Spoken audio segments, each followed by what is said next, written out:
Welcome to Snip N Sip, the podcast where we cut through the noise about plastic surgery while sipping our drink of the day. I'm your host, Dr. Scottsdale, from my real name, Dr. Mata. We're gonna talk about funny, we're gonna talk about trends, we're gonna spill the tea and all the secrets. All right, guys, welcome back to Snip N Sip. This is episode number 9. Can you believe that? 9 episodes? It's exciting, though. Is it? Yeah. Are you sure you're excited? I am. All right. Well, as you will see, I'm only joined by one co-host today because what happened to Lonnie, your sister? Well, she got into a car accident. What? Yeah. Well, actually, I didn't know that. Yeah. Is she okay? Yeah, she's fine. Her car was totaled, but she's good. What happened? Somebody rear-ended her. I guess she was at a stoplight, and somebody just came and just hit her. Smashed into her. Yep. And I actually know about this because she called you and it was late. She called you a couple of times, right? Yeah. Like 2 or 3 times and you're like, hey, what the hell's going on? I usually won't answer if it's late. I'm like, okay, she's called me a couple of times. I'm like, something happened. And sure enough, she got into a car accident. Well, she didn't get into a car accident. Somebody got and hit her. So I technically wouldn't call it I got into a car accident. Somebody hit me. It was still an accident. It is, but she didn't cause it. Well, she didn't, but she was involved. Yes, she was involved in a car accident. But it wasn't her fault, and she's good, and nobody's hurt. So that's the most important thing. Except her boob. Oh, yeah, she did. So here's the thing, guys. Anytime you're in a car accident, whether you are the driver or the passenger and you're wearing a seatbelt and you've had previous surgery up here on your melons, you guys know what I'm talking about, it's important to be seen. And so the reason I know this is because I saw her, like a day later, and she had a massive, what's called a hematoma, or a collection of blood under the skin. So if you're wearing a seatbelt and it literally hits the implant, it will create a bruise or a tear internally. If it's small and it's just in the skin, there's not much we can do. But if it tears where the capsule or where the implant lives, your breast will start to grow to the point where you need emergency surgery. Yeah, but she didn't need it. Well, I hope that you would know if your sister had a surgery by me or not. So how would you know? I mean, if it was bigger or if it just... Well, again, it was bigger, but the thing is, it was in her skin. It was between skin and fat and then the implant. But if it tears where the implant is, that pocket will stretch. Okay. And so all of a sudden someone's breast will start to grow much, much bigger than the other one.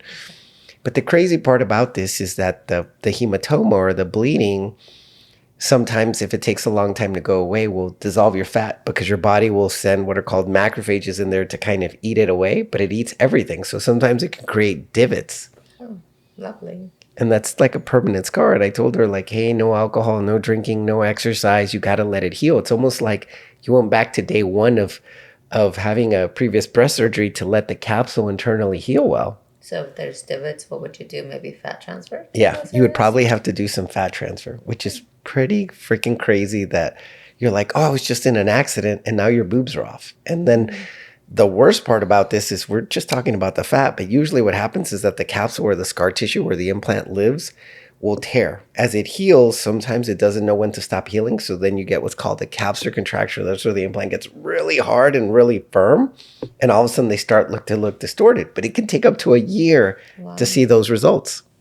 Wow, that's crazy. So I told her, I said, hey, we just have to wait and see. But again, if you are in a bad accident and you have a lawsuit going on or whatnot, it takes a year to have an idea of what's going to happen. So the best thing is not to settle for a year. Yes, at least you don't want to settle. And I know we digress a little bit, but I wanted to make sure that Alondra, which is your sister, and again, this is Nurse Scottsdale, right? AKA my wife, got a shout out, even though she's not here today. As you notice, it's just the two of us. It's always just the two of us, but not really. We have our 3 lovely kids. Yeah. But what's our drink of the day? This is I don't know, let me taste it. Salud. Look at her. She doesn't even know how to cheers. So what is it? It's like a mandarin salt seltzer. Mm-hmm. So again, we'll take sponsorships if they're the right kind. But yes, that's our drink of the day. So what are we going to be talking about today? I don't know what is the topic.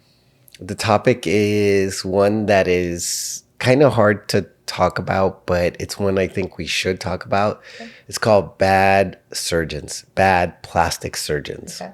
Kind of like the show we were watching. Which A one? couple months ago, we were watching a show about a bad surgeon, Doctor Death. Oh, yeah. I mean, that was on Netflix, right? And I think, what's sad about the situation is that as doctors, one of our oaths or the Hippocratic oath is do no harm, right? And sometimes some surgeons will feel like they're God, like, hey, I can do anything. And just because you think it and you create it in a laboratory doesn't make it right or safe from that standpoint. Right. And I think you remember that show. It's basically this doctor who is pretty good looking. He went to different places and would basically kind of like styrofoam throats on people who had cancers or issues. Because again, that area in your throat doesn't heal like normal. And so he would literally cut it out and kind of connect it to your lungs and then back to basically to your throat. And it was made out of plastic. And he's like, oh, I put stem cells in it and it should heal. And it didn't heal. And it just got infected. And then he never saw these patients. And he would leave like, oh my gosh, they're so great. They're so happy. And most of them would die. Mm-hmm. But because he was doing it in different places, it took a long time for them to. Yeah, he was viewed like you're like a god, right? Like, he did. Just created this new thing that nobody has ever created.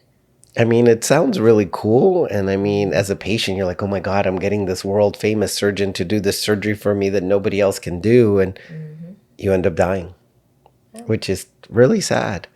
But again, the reason we're talking about bad surgeons is I don't think anybody goes into medicine thinking they want to be a bad surgeon, but sometimes it boils down to poor decision making. And that's where the training comes in. Part of being a doctor is great. You go to med school for 4 years and you're like, okay, great. I'm a doctor. Yay, me. Can you practice medicine? Not legally. Even though you finish med school and you're always be called a doctor, you have to do a minimum of 1 year of any specialty to get a medical license in most states. Some states it's 2, but once you have a license, then you're free to do anything you want to do. It just can't be at a hospital.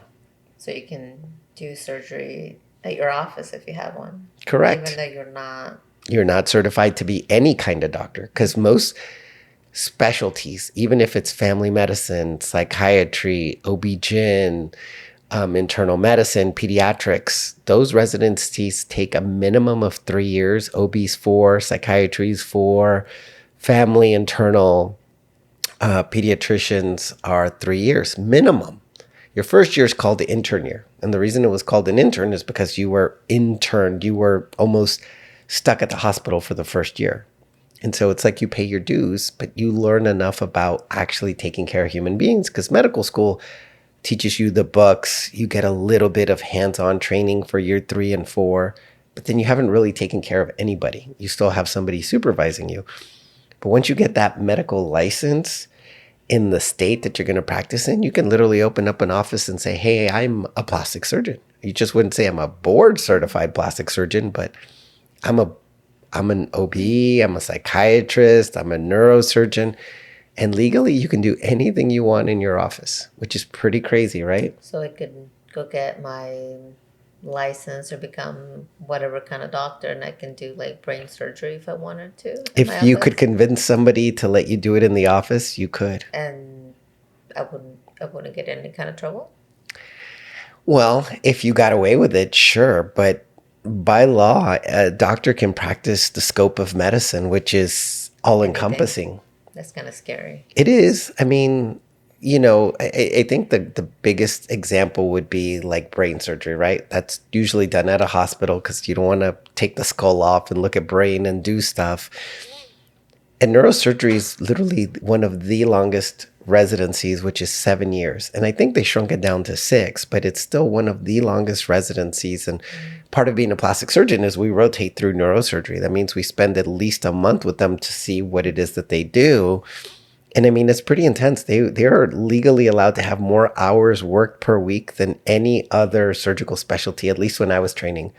When we did it, it was like 100, 120, and then they had regulations that said you could only work 80 hours a week. Okay. So remember, a full-time job is 40, 80 is full-time now. There's even more regulations, but neurosurgery could work 88 hours per week, which is crazy that they got an additional day of working compared to everyone else. That's how much they worked. Okay. But would you sit here and trust your OB to do your brain surgery? I wouldn't. But I think some people just don't know the right questions to ask. I don't think if you're paying attention, if you think, if you go to somebody's office and you want to do something, you see like, oh, this doctor is doing eyes, and you see their pictures and you don't ask any more questions because you feel like that's what they were trained. So I think if you don't know, you don't know. Now that I'm more in the field, now I can like, okay, this doctor, was trained on something else, not on eyes or breast or whatever you're looking for.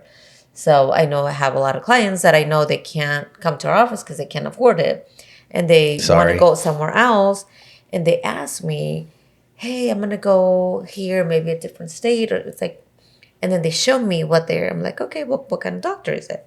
And they're a plastic surgeon, right? And to everybody, it's like, oh, he's a plastic surgeon. He's been doing this, and he has really good before and afters. And then they show me because they want my input.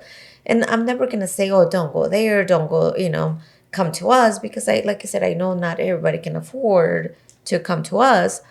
And I was like, that's an anesthesia doctor, right? And they're like, what? I'm like, yes.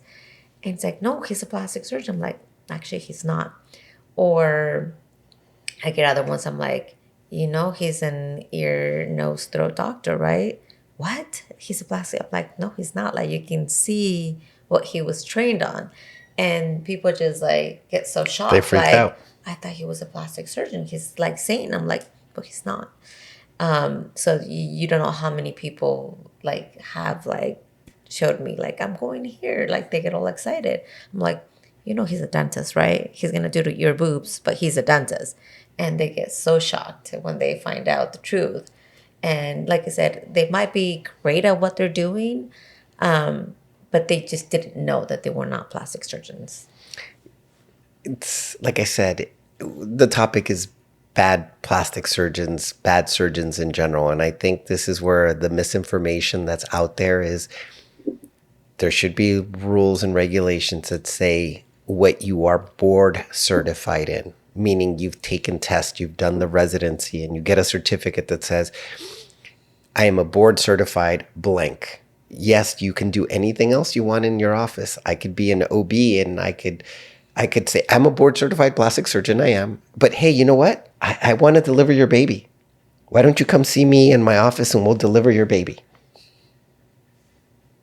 Does that sound good? But people will gladly... But I've done it before, and it's right. Right? And I have done C-sections before in training, but not because I was a board-certified OB-GYN, but people view plastic surgery totally differently than it comes to other professions. Because if I'm a plastic surgeon and I'm like, hey, I can do your C-section. You've trusted me with your tummy tuck and your boobs, and now you're having a baby. Why don't you come see me and I'll deliver your baby? And you'd be like, no. But if your OB saying, hey, why don't you let me do your tummy tuck or let me do your breast augmentation? You're like, okay, sure. That sounds like a good idea because you delivered my baby. You got to be able to do the other stuff. And I'm not saying that it's not okay for that to happen. But some surgeons, and again, no disrespect to who they are, they do get additional training. But the biggest issue that I have is not that a doctor shouldn't do stuff that they don't know. It's only do things that you can fix. So if I'm doing your tummy tuck and I'm a psychiatrist, for example, and you start to bleed, I should know how to fix and stop the bleeding. If you don't do it. Part of the thing that we learned in training, for example, is we do general surgery training as plastic surgeons. That means it's whatever trauma, whatever stuff happens, right? And we talked about this a couple of weeks ago with Dr. Benjamin. That's something like if somebody gets shot in their lungs, they get what's called a pneumothorax. That's where air is actually outside of your lungs, but it's leaking from your lungs. So every time you breathe, air leaks out and causes your lungs to shrink. And it makes it hard to breathe. And here's the catch. You have to put a tube in between somebody's ribs to get that air out to allow the lungs to stretch back out. It's called a chest tube. You can't do a breast augmentation until you know how to do a chest tube. Because when you put an implant, if you don't know what you're doing, you're going to get into the lung and give somebody a pneumothorax, which could kill somebody. So if you don't know how to fix a problem, you shouldn't do the surgery. That's what it boils down to, whether it's OB, neurosurgery, psychiatry.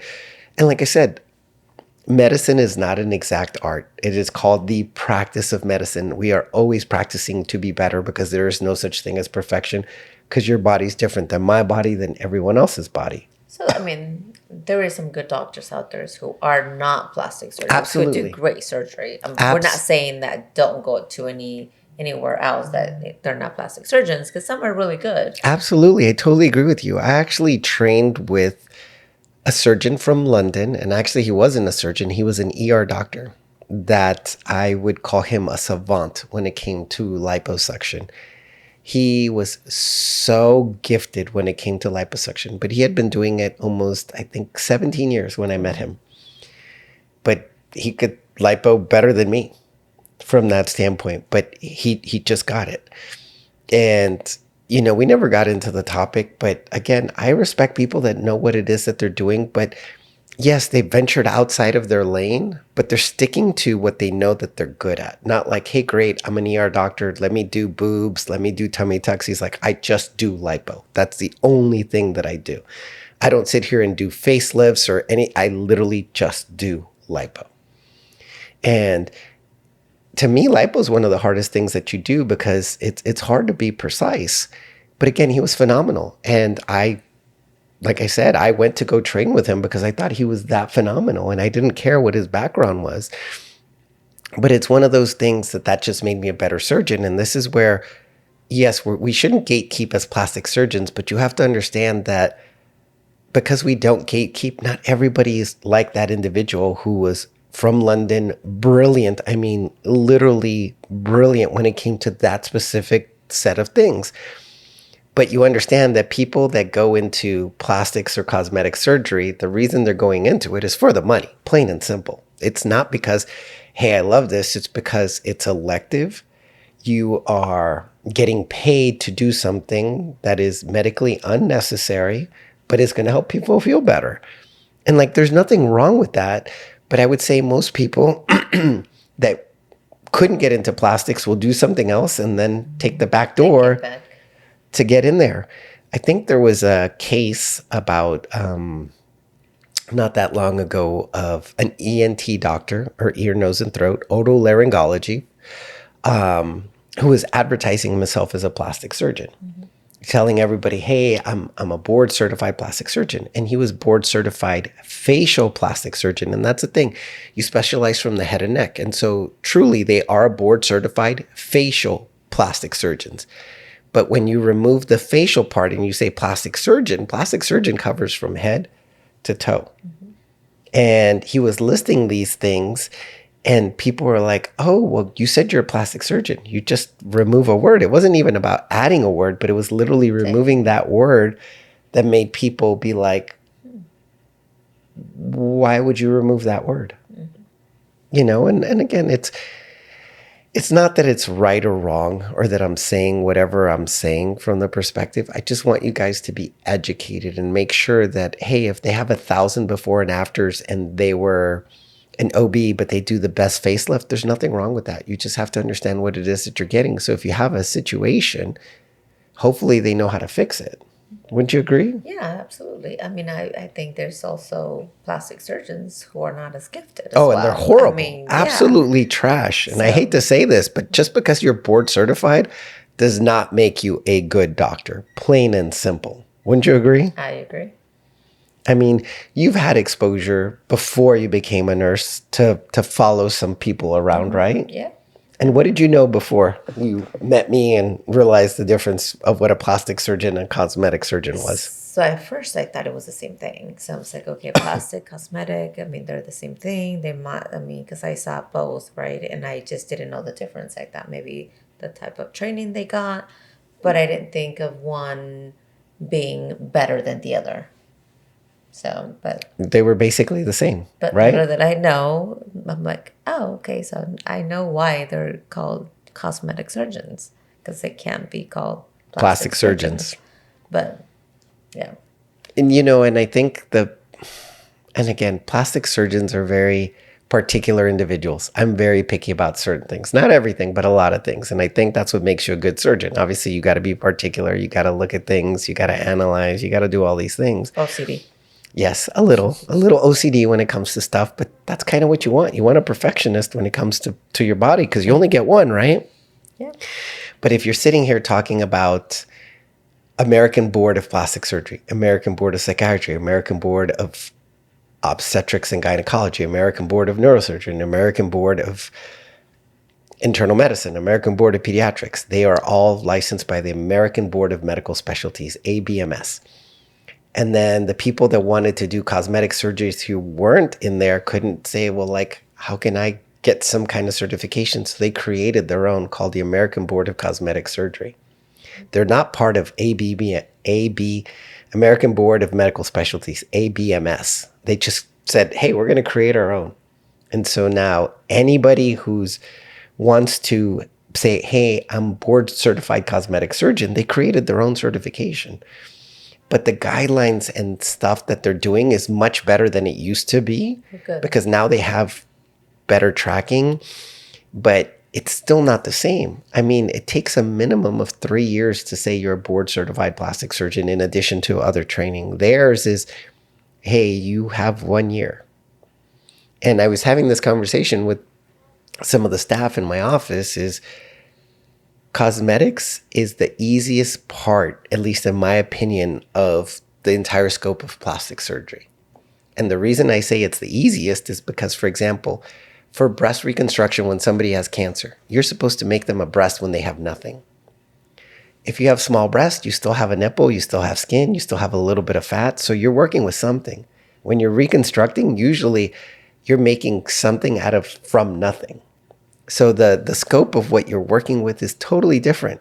So I always say, like, if you're a good reconstructive surgeon, cosmetics should be far easier because you got so many more things to play with. Hey, I have skin, I have a nipple. Like, oh my gosh, I have muscle. Like, you can move stuff around. But would you say reconstruction is more functional versus just making things like pretty and nice and more than cosmetic? Because when I think of cosmetic, it's making things more exactly alike, more precise.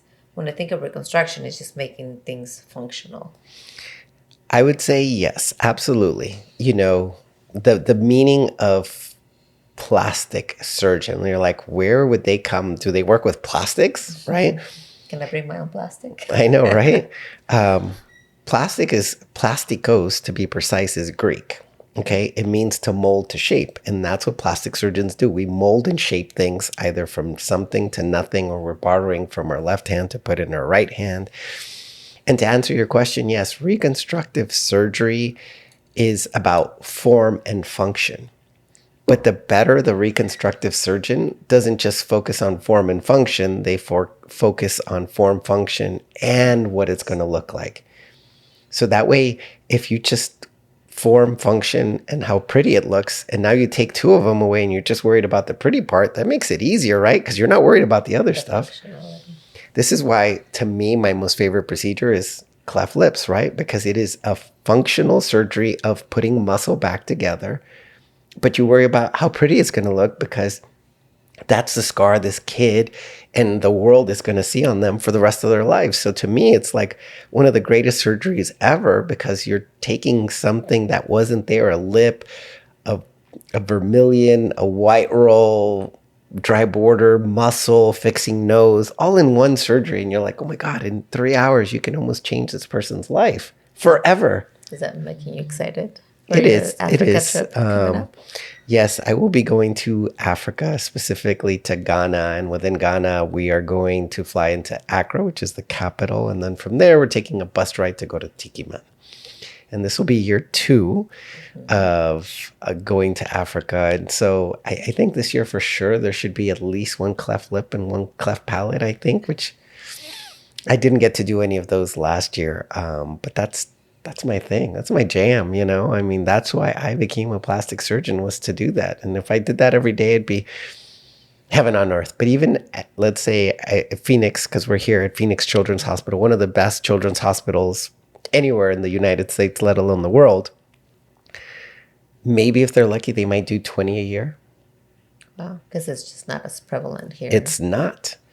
You go over there sometimes. When I went to other places, I think I did 20 in 1 week. Wow. So 20 in 1 year, 20 in 1 week. Wow. It's just, but again, and they're grateful, you know, but obviously the more you do, the better you get. Yeah. But it's one of those things that it's just, to me, that's kind of why we do what we do. This is going back and a little off topic about bad surgeons. But to me, it's always about the giving back. The more you give, I think the more you get. And that you shouldn't give because you get. But I think the more you give, the more you end up getting. And it's one of those things that since you've known me, literally, right? Like a week into it. Yeah, since we've met, you were... What did I tell you? What?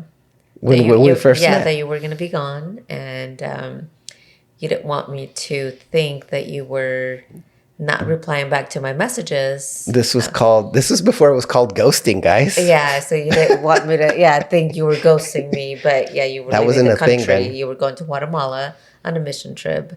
And in case you didn't answer right away, it's because you're away and you might not get good reception. Yeah, and I still found some time to, I think, talk to you or text you every so often. But it's funny that I laughed. That, I mean, that was before the whole word ghosting somebody, right? Yeah. But it's one of those things. Since you met me, it's still a passion of mine that even, like you said, before you really knew me, you're like, damn, this guy's like leaving the country to go do free surgery. Mm-hmm. So maybe they gave me some brownie points, I hope. Maybe. Just a little. I guess it worked out, right, guys? But like I said, it's one of those things that we start with bad surgeons. They don't start off as bad surgeons. But I think as time goes on, their focus is no longer about the patient. It is about the money, at least from what I see, you know.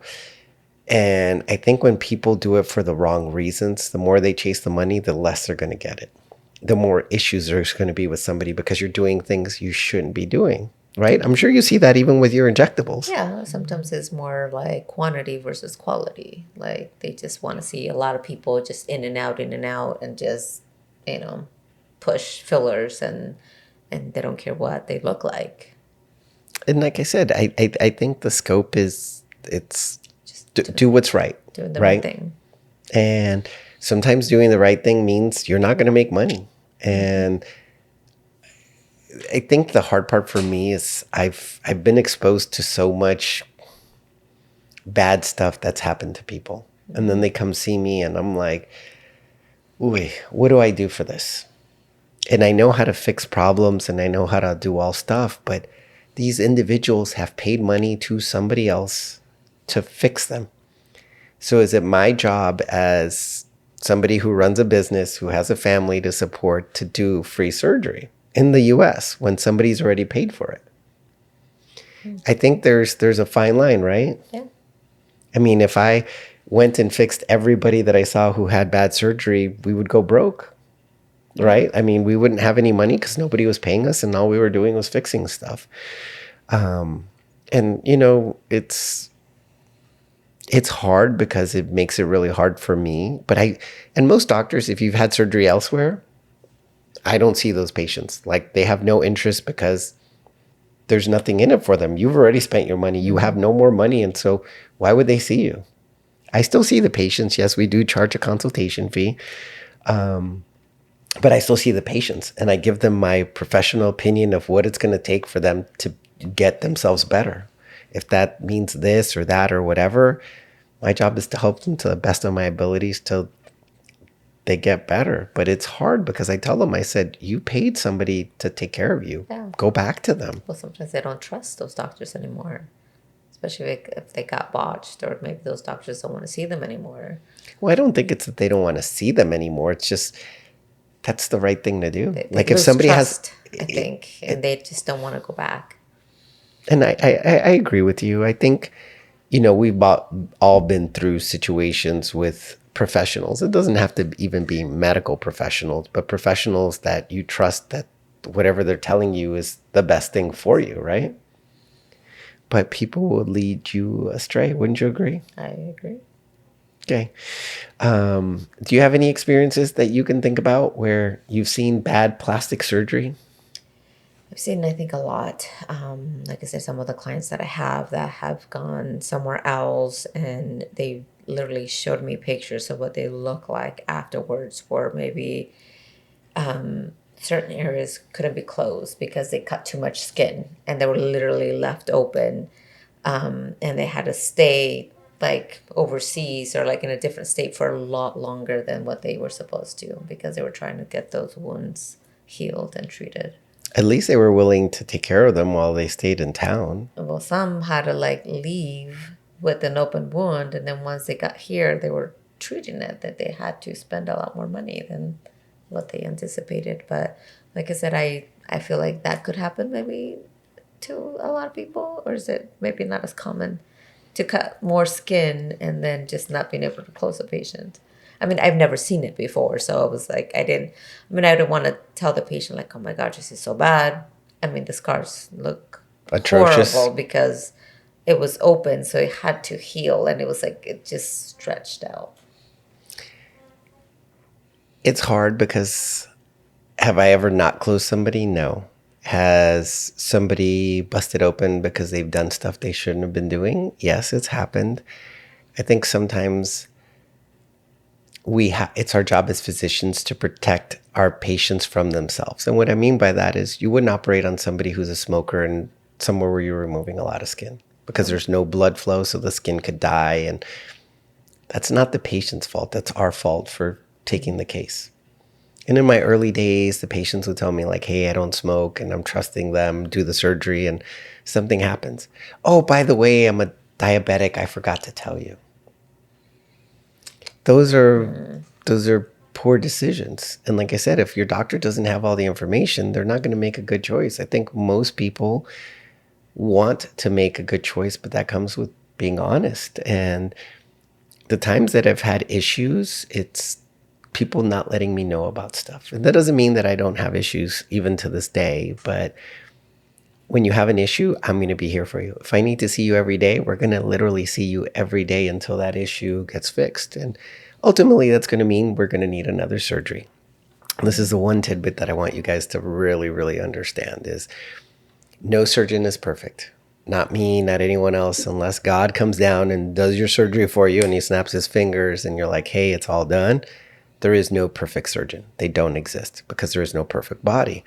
So there's always going to be issues. And I think the biggest question is what happens when there are issues? And if there are issues, it's our job as surgeons to take care of those issues. If sometimes that means free revision surgery, that's what it means.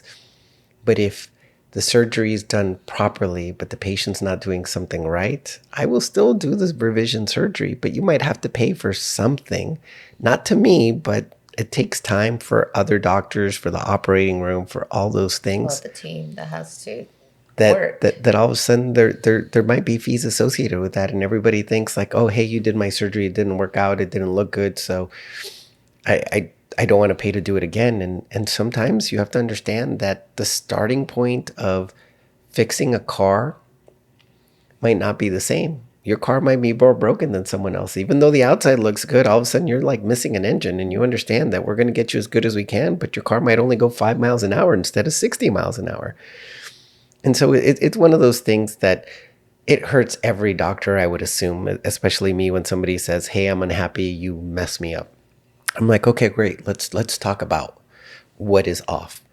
Oh, well, I don't like this. I don't like that. And I'm like, my example, I try to make stuff really simple, right? If you paid for the hamburger and you're like, why didn't I get a cheeseburger? Because you paid for a hamburger. Or, hey, where are my fries? Well, you didn't pay for fries. You only paid for a cheeseburger. Yeah. And so part of this is We tell patients what they need. And if they choose to only get one thing out of two things that they need, and then they have a question or unhappy about something, or I'm telling you, this is your best choice. You need XYZ, but you only do ABC. And you're like, well, what about XYZ? I'm like, you didn't choose that option. You chose a less expensive option, or you chose a different option than what we recommended. We got an improvement. We gave you what you wanted, but it wasn't exactly what you wanted. And now you're unhappy. Kind of like a lift when you recommend a lift, but they don't want a lift and they just want implants. Plants. And then they come back, but why are they saggy? Because you needed a lift. I would agree. Yeah. I think, it's, I always remember the patients that have always had issues, and I think it's always hard because, like I said, we're always trying to do the right thing by the patient's eyes, not always necessarily by our eyes, but by the person whose body has the issues. That's a great example. Like, hey, I want XYZ on my face. And I'm like, you really need a facelift. Or, hey, we did a facelift, but your face is still really wrinkly. Well, facelift re- supports the structure, but it's not going to paint the face. That's something totally different. I think I had this one patient that still stands out to me. She came to see me. We did her breast. We did a lift with implants, and she had what's called tuberous breast. And that's where the breasts are really pointy, the nipples really big, and it's just really coney. And the breast tissue is like brick. And the catch is with these patients, when you do a lift, you do an implant, you try to make it rounder, better, get cleavage, because usually they're really wide apart and really pointy. But you can't get rid of all of the breast tissue because then the nipple dies. But in these cases, the nipple wants to stretch out. But in this particular patient, she would message me on Instagram and say, oh my God, I love my breast. I love my breast. Like, I can't, like, I love them. And then, like, at a year mark, she's like, oh, I'm so unhappy. I don't like them. And I said, oh, well, because my nipple's big. And I said, well, yeah, we could tweak it. Oh, well, I don't want to do that. And I said, okay, well then Unhappy. if you're unhappy, how do we fix it? Oh, I want you to do, instead of fixing that, I want you to do neck lipo on me for free. And I'm like, you paid for a hamburger. You said you loved it. You ate it all. And then you're like, you know what? I don't like that. But instead, I want pizza. And I'm like, how's that supposed to fix the problem that she was saying that she had? correct. And that's one of those things that like I said, we try to do right by people, but at some point you kind of have to draw the line. And it bothers me because, again, now you go say, hey, I botched you, or I did this to you. And I'm like, I have the receipts, which is like the new thing, right? Like, of proof of like, oh my God, I'm so happy. I'm so happy. And then all of a sudden, when you're unhappy about something, I do my best to say, hey, great, we'll fix it. It's not that big of a deal. We knew that this could possibly happen because your starting point is what it was. And then you don't want it. You want something else. And I'm like, I don't know how that works. Free lipo. Right? I'm like, who doesn't want that, right? Like, you pay for one surgery, but you get two, buy one, get two free. That's not how plastic surgery works. And if it does, you should run.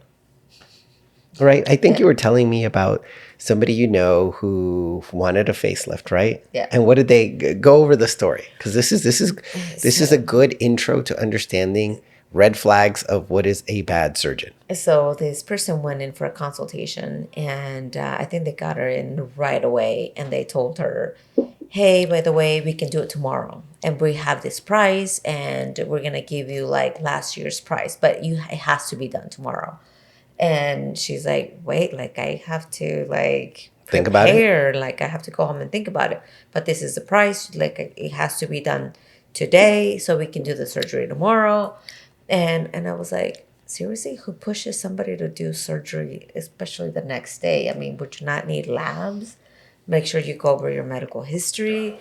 I mean, I said, I'm sorry, but this was shit. I'm like, you don't just go to somebody. I mean, this is surgery. Like, you got to prepare. I think mentally prepare. You want to make sure you have somebody at home that is going to help you. But she was like, they were trying to push her to get surgery the next day, a facelift. That's kind of a red flag, guys. And I was like, okay, that means you should run. Like, that's not, they're And doing that because they're probably not busy. And maybe that's how they get their clients. Like, hey, we're going to give you this price and only for today. yeah, I think, from our perspective, we do have patients that will be on the schedule and it's like a week or 2 weeks. And oh my gosh, they did something, their blood work comes back and there's an opening.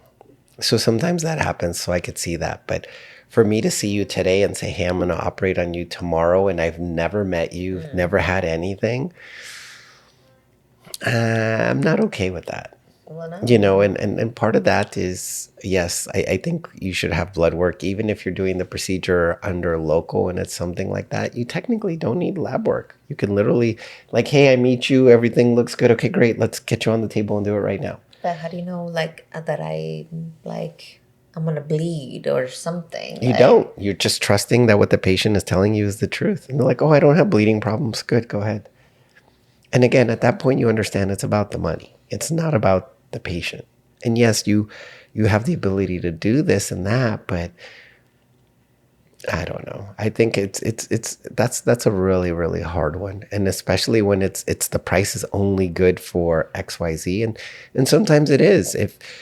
And I know sometimes we randomly will have a special, but it's because of a circumstance when somebody's rescheduled or this or that. And yeah, our prices are what our prices are. We're not the most expensive, but we're certainly not the cheapest. and I've seen it when we've maybe had an opening and we've had another patient who has been waiting to, maybe it's already scheduled and wants to move up, but they already have everything done. They have labs, like if they need a clearance, they have everything. They're just waiting to have an opening, right? Just, and we move them up, but not a new patient coming in. Like, hey, we have an opening tomorrow. Do you want to do it tomorrow? Like, I just feel like, I don't know.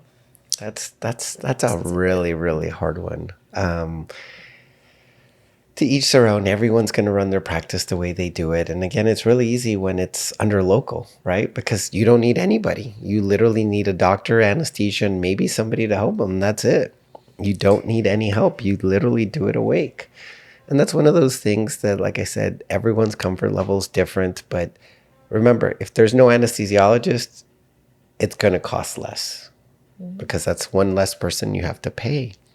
Yeah, if they don't have an operating room, if they don't have the staff, it's going to be Yeah, less. but I think the hardest part for me is people can do anything under local. This is what they call modern liposuction now, right? It's like local that's done in a room, like it could be a house room, and you just get something, a suction canister, and you get a cannula and you start liposuctioning, and you're like, oh my gosh, this is modern now because it's totally awake. And I think for some people it does really well, but other patients, oh my God, it is literally one of the most painful things they will ever go through. But because they've paid for it, they got to keep going and they do it. But it is not modern. Modern medicine should be about making the person as comfortable as possible and as safe as possible. This is where we don't use general, but we use some sedation called TIVA, total intravenous anesthesia, where all the medicine's through your vein. That means you're technically still awake, but we're telling your brain, like, hey, calm down, and then we numb you. So it's the best of being under local, but not being under general and still feeling comfortable and safe. But the difference is that we have an anesthesia provider, doctor that handles that aspect, not me telling the nurse to give you something or me giving you pills and that's it and hoping for the best. That it's just, it is what it is. It's a hard thing. And I think it's about comfort level. It's about cost. It's about education. I mean, what do you think? Yeah, no, I absolutely agree. I mean, if you're doing it in a room, is, I mean, either because you can't have an operating room in your office because you maybe don't have the credentials, or maybe you just have an old, like, small office. But I don't think I've ever seen a plastic surgeon doing things in a small office, like everything just in a little room. By themselves. Yeah, I mean, I've seen like Our first pri- office was small, primary doctors, yes, but we still had an operating an room. operating room. We had an anesthesia provider that would come in. Correct. But yeah, I mean, I've seen everybody else that are not plastic surgeons. I've seen like primary doctors who are doing some kind of like plastic surgery in this little room, like maybe lipo, or other doctors who are not supposed to maybe be doing liposuction. And Well, remember, any doctor can do anything they want in their office. There's no supposed to or not. They can literally do it. sure. But to each their own. I think, to tie things up, just to put it into perspective, I want everyone to understand I'm not talking shit or trash about anybody. Mm-hmm. Any doctor's entitled to do anything they feel comfortable doing, but they should only do things that they know how to fix. That's one. Two, it has nothing to do with certification, because I know plenty of plastic surgeons that are board certified that suck. And I know plenty of cosmetic surgeons that suck. And I know plenty of cosmetic surgeons that are freaking amazing at what they do. Like, again, the guy I mentioned from London. But there's also stories of, and maybe this is for another podcast discussion, about a plastic surgeon who was operating on his wife. You remember this one? The Miami story. Well, not Miami. It was Florida. Somewhere in Florida. Florida, where this plastic surgeon was operating on his wife and she died. Yeah. And he was doing all kinds of stuff. She started her own IV. Mm-hmm.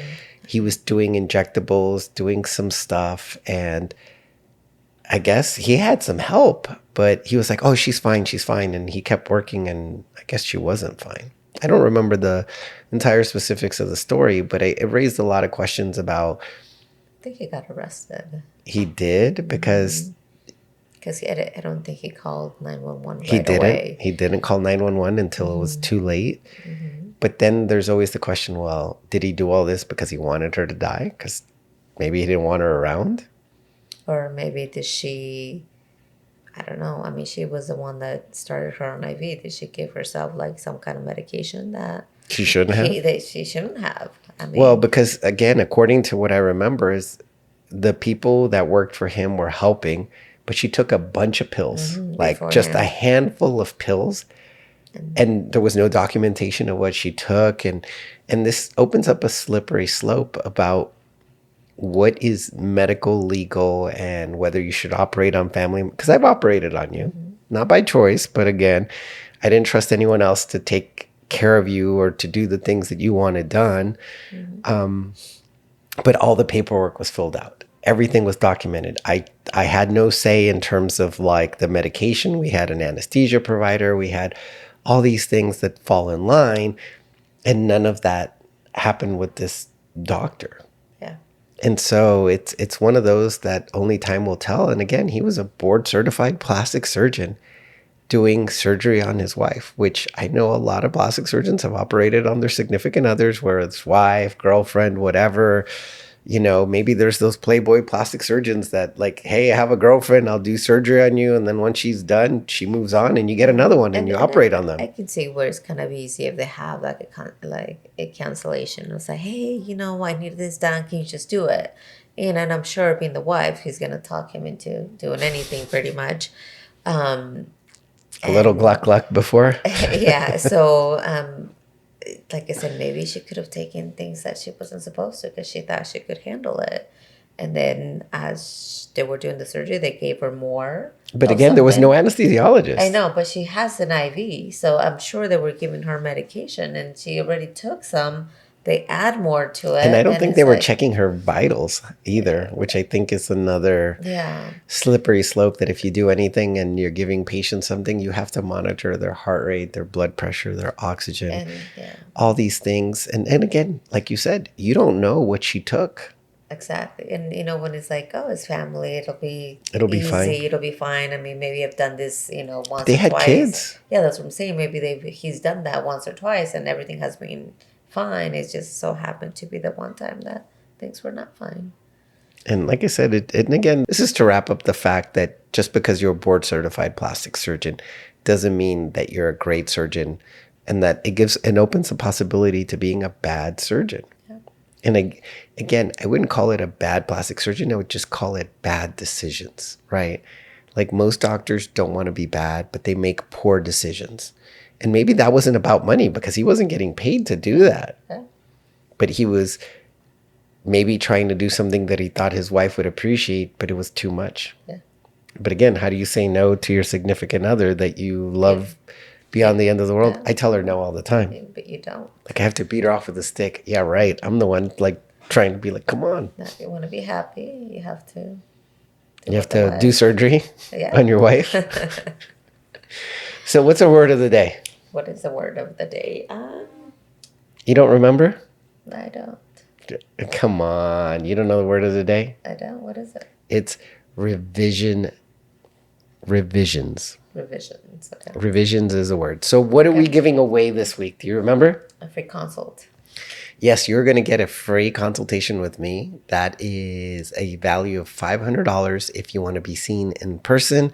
If you are from out of town and you want a free consultation, it can be virtual, but it's going to be the first person to comment the word revisions or to send us that word on a DM, a Snap.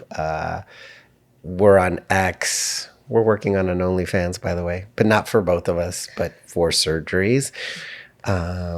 Anything else you want to add? No. You sure? I'm sure. What are we going to be talking about next week? You remember? I don't. What we're going to be talking about next week is what's called botched surgeries. And I'm sure you guys have seen the show, right? Like, I'm not about clickbait, but botched just means bad job, poor outcomes, revision surgery. And again, that was our word of the day. But now we're going to go into big details about what that actually means. So thanks for watching and stay tuned for episode number 10. I hope you had as much fun listening as we did recording. Don't forget to follow us on Spotify, Apple Podcasts, and all podcast sites for new episodes, as well as Instagram, TikTok, and YouTube. Stay snatched, stay hydrated, and until next time, cheers.